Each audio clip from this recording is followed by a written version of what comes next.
Sinbad ने कहा कि मैंने अच्छी खासी पैतृक संपत्ति पाई थी, किंतु मैंने नौजवानी की मूर्खताओं के वश में पड़कर उसे भोग विलास में उड़ा डाला। मेरे पिता जब जीवित थे तो कहते थे कि निर्धनता की अपेक्षा मृत्यु श्रेयस्कर है। सभी बुद्धिमानों ने ऐसा कहा है। मैं इस बात को बार बार सोचता और मन ही मन अपनी दुर्दशा पर रोता। अंत में जब निर्धनता मेरी सहन शक्ति के बाहर हो गई तो मैंने अपना बचा खुचा सामान बेच डाला और जो पैसा मिला उसे लेकर समुद्री व्यापारियों के पास गया और कहा कि अब मैं भी व्यापार के लिए निकलना चाहता हूँ। उन्होंने मुझे व्यापार के बारे में बड़ी अच्छी सलाह दी। उसके अनुसार मैंने व्यापार की वस्तुएं मोल ली और उन्हें लेकर उनमें से एक व्यापारी के जहाज पर किराया देकर सामान लादा और खुद सवार हो गया। जहाज अपनी व्यापार यात्रा पर चल पड़ा।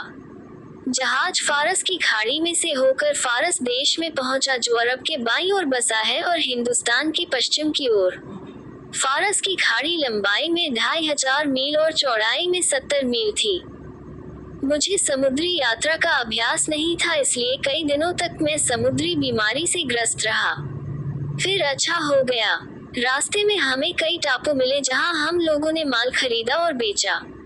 एक दिन हमारा जहाज पाल उड़ाए हुए जा रहा था। तभी हमारे सामने एक हरा भरा सुंदर द्वीप दिखाई दिया। कप्तान ने जहाज के पाल उतरवा लिए और लंगर डाल दिए और कहा कि जिन लोगों का जी चाहे वे इस द्वीप की सैर कराएं। मैं और कई अन्य व्यापारी जो जहाज पर बैठे बैठे उब गए थे, खाने का सामान लेकर उस द्वीप पर नाव द्वारा चले गए। किंतु वह द्वीप उस समय हिलने लगा जब हमने खाना पकाने के लिए आग जलाई। ये देखकर व्यापारी चिल्लाने लगे कि भागकर जहाज पर चलो, ये टापू नहीं, एक बड़ी मछली की पीठ है। सब लोग कूद कूद कर जहाज की छोटी नाव पर बैठ गए। मैं अकुशलता के कारण ऐसा न कर सका। नाव जहाज की ओर चल पड़ी। इधर मछली ने, जो हमारे आग जलाने से जाग गई थी, पानी में गोता लगाया। मैं समुद्र में बहने लगा। मेरे हाथ में सिर्फ एक लकड़ी थी जिसे मैं जलाने के लिए लाया था। उसी के सहारे समुद्र में तैरने लगा। मैं जहाज तक पहुंच पाऊं इससे पहले ही जहाज लंगर उठाकर चल दिया। मैं पूरे एक दिन और एक रात उस अथाह जल में तैरता रहा। थकन ने मेरी सारी शक्ति हर ली और मैं तैरने के लिए हाथ पांव चलाने के योग्य भी न रहा। मैं डूबने ही वाला था कि एक बड़ी समुद्री लहर ने मुझे उछाल कर किनारे पर फेंक दिया। किंतु किनारा समतल नहीं था, बल्कि खड़े ढलवान का था। मैं किसी प्रकार मरता गिरता वृक्षों की जड़ें पकड़ता हुआ ऊपर पहुंचा और मुर्दे की भांति जमीन पर गिर रहा। जब सूर्योदय हुआ तो मेरा भूख से बुरा हाल हो गया। पैरों से चलने की शक्ति नहीं थी, इसलिए घुटनों के बल घिसकता हुआ चला। सौभाग्य से कुछ ही दूर पर मुझे मीठे पानी का एक सोता मिला जिसका पानी पीकर मुझ में जान आई। मैंने तलाश करके कुछ मीठे फल और खाने लायक पत्तियां भी पाल ली और उनसे पेट भर लिया। फिर मैं द्वीप में इधर उधर घूमने लगा। मैंने एक घोड़ी चरती देखी। बहुत सुंदर थी, किंतु पास जाकर देखा तो पाया कि खूंटे से बंधी थी। फिर पृथ्वी के नीचे से मुझे कुछ मनुष्यों के बोलने की आवाज आए और कुछ देर में एक आदमी जमीन से निकलकर मेरे पास आकर पूछने लगा कि तुम कौन हो, क्या करने आए हो। मैंने उसे अपना हाल बताया तो वह मुझे पकड़कर तहखाने में ले गया। वहाँ कई मनुष्य और थे। उन्होंने मुझे खाने को दिया। मैंने उनसे पूछा कि तुम लोग इस निर्जन द्वीप में तहखाने में बैठे क्या कर रहे हो। उन्होंने बताया, हम लोग बादशाह के साइस हैं। इस द्वीप के स्वामी बादशाह वर्ष भर में एक बार यहाँ अपनी अच्छी घोड़ियाँ भेजते हैं ताकि उन्हें दरियाई घोड़ों से गाभिन कराया जाए। इस तरह जो बछेड़े पैदा होते हैं वे राजघराने के लोगों की सवारी के काम आते हैं। हम घोड़ियों को यहाँ बांध देते हैं और छुपकर बैठ जाते हैं। दरियाई घोड़े की आदत होती है कि वह संभोग के बाद घोड़ी को मार डालता है।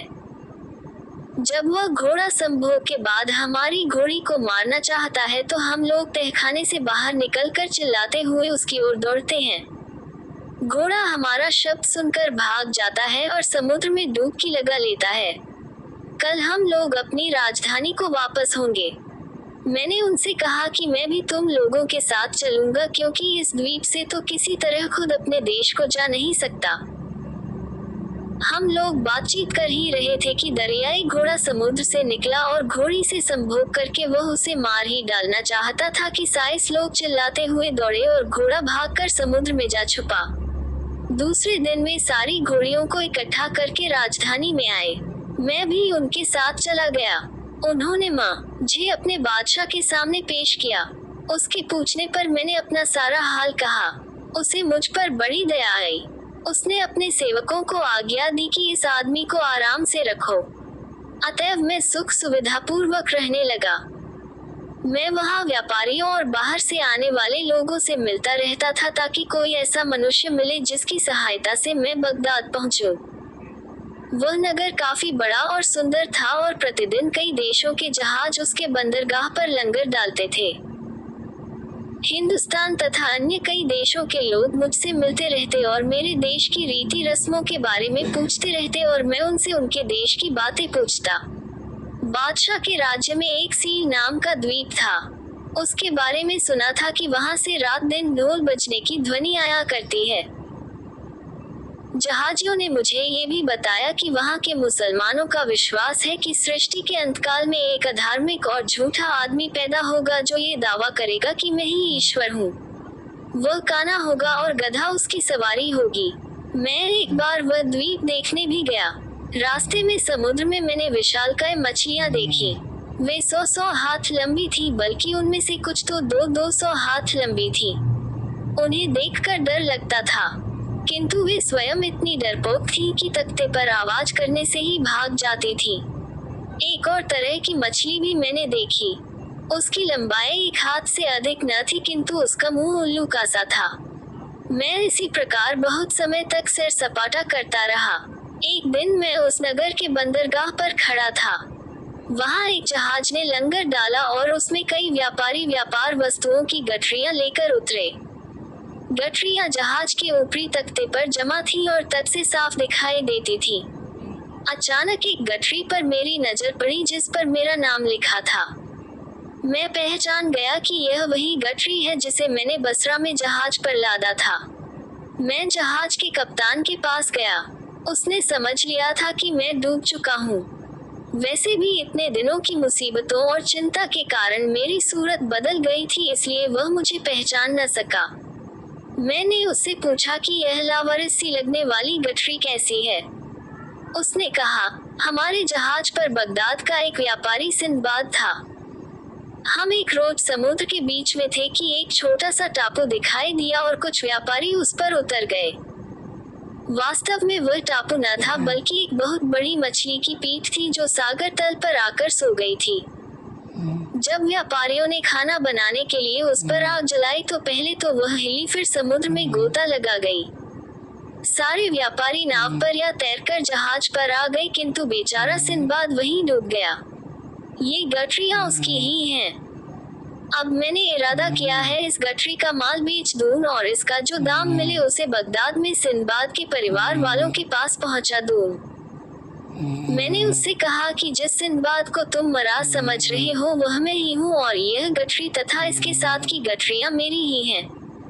उसने कहा, अच्छे रहे, मेरे आदमी का माल हथियाने के लिए खुद सिंदबाद बन गए। वैसे तो शक सूरत से भोले लगते हो, मगर यह क्या सूझी है कि इतना बड़ा छल करने को तैयार हो गए। मैंने स्वयं सिंदबाद को डूबते देखा है।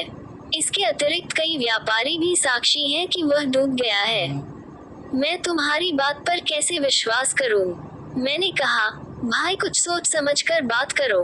तुमने मेरा हाल तो सुना ही नहीं और मुझे झूठा बना दिया। उसने कहा, अच्छा बताओ अपना हाल। मैंने सारा हाल बताया कि किस प्रकार लकड़ी के सहारे तैरता रहा और 24 घंटे समुद्र में तैरने के बाद निर्जन द्वीप में पहुंचा और किस तरह से बादशाह के साइसों ने मुझे वहां से लाकर बादशाह के सामने पेश किया। कप्तान को पहले तो मेरी कहानी पर विश्वास न हुआ। फिर उसने ध्यानपूर्वक मुझे देखा और अन्य व्यापारियों को भी मुझे दिखाया। सभी ने कुछ देर में मुझे पहचान लिया और कहा कि वास्तव में ये सिंदबाद ही है। सब लोग मुझ नया जीवन पाने पर बधाई और भगवान को धन्यवाद देने लगे। कप्तान ने मुझे गले लगाकर कहा, ईश्वर की बड़ी दया है कि तुम बच गए। अब तुम अपना माल संभालो और इसे जिस प्रकार चाहो बेचो। मैंने कप्तान की ईमानदारी की बड़ी प्रशंसा की और कहा कि मेरे माल में से थोड़ा सा तुम भी ले लो। किंतु उसने कुछ भी नहीं लिया, सारा माल मुझे दे दिया। मैंने अपने सामान में से कुछ सुंदर और बहुमूल्य वस्तुएं बादशाह को भेंट की। उसने पूछा, तुझे यह मूल्यवान वस्तुएं कहाँ से मिली? मैंने उसे पूरा हाल सुनाया। वह ये सुनकर बहुत खुश हुआ। उसने मेरी भेंट सहर्ष स्वीकार कर ली और उसके बदले में उनसे कहीं अधिक मूल्यवान वस्तुएं मुझे दे दी। मैं उससे विदा होकर फिर जहाज पर आया और अपना माल बेचकर उस देश की पैदावार यथा चंदन, आबनूस, कपूर, जायफल, लौंग, कालीमा आदि ली और फिर जहाज पर सवार हो गया। कई देशों और टापुओं से होता हुआ हमारा जहाज बसरा के बंदरगाह पर पहुंचा। वहां से स्थल मार्ग से बगदाद आया। इस व्यापार में मुझे 1 लाख दीनार का लाभ हुआ। मैं अपने परिवार वालों और बंधु बांधवों से मिलकर बड़ा प्रसन्न हुआ। मैंने एक विशाल भवन बनवाया और कई दास और दासियां खरीदी और आनंद से रहने लगा। कुछ ही दिनों में मैं अपनी यात्रा के कष्टों को भूल गया। सिंदबाद ने अपनी कहानी पूरी करके गाने बजाने वालों से, जो उसके यात्रा वर्णन के समय चुप हो गए थे, दोबारा गाना बजाना शुरू करने को कहा। इन्हीं बातों में रात हो गई। सिंदबाद ने 400 दीनारों की एक थैली मंगाकर हिंदबाद को दी और कहा कि अब तुम अपने घर जाओ, कल फिर इसी समय आना तो मैं तुम्हें अपनी यात्राओं की और कहानियां सुनाऊंगा। हिंदबाद ने इतना धन पहले कभी देखा न था। उसने सिंदबाद को बहुत धन्यवाद दिया। उसके आदेश के अनुसार हिंदबाद दूसरे अच्छे और नए वस्त्र पहनकर उसके घर आया। सिंदबाद उसे देखकर प्रसन्न हुआ और उसने मुस्कुराकर हिंदबाद से उसकी कुशलक्षेम पूछी। कुछ देर में सिंदबाद के अन्य मित्र भी आ गए और नित्य के नियम के अनुसार स्वादिष्ट व्यंजन सामने लाए गए। जब सब लोग खा पीकर तृप्त हो चुके तो सिंदबाद ने कहा, दोस्तों, अब मैं तुम लोगों को अपनी दूसरी सागर यात्रा की कहानी सुनाता हूँ। ये पहली यात्रा से कम विचित्र नहीं है। सब लोग ध्यान से सुनने लगे और सिंदबाद ने कहना शुरू किया।